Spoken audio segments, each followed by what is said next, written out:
ஏய் தம்பி, ஆர்சிபி ஃபேன்ஸ்லாம் எப்பரா இருக்கீங்க?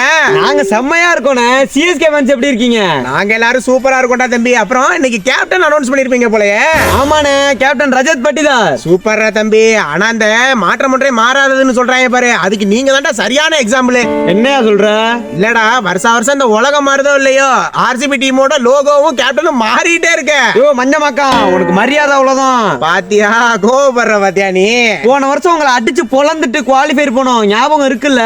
ஏன்டா தம்பி இல்ல, நாங்க தோத்துட்டு ஏர்போர்ட்ல போய் நின்னு டைம் கேட்கலான்னு திரும்பினாதான் நீ வந்து நிக்கிறிய. என்னையா நக்கலா?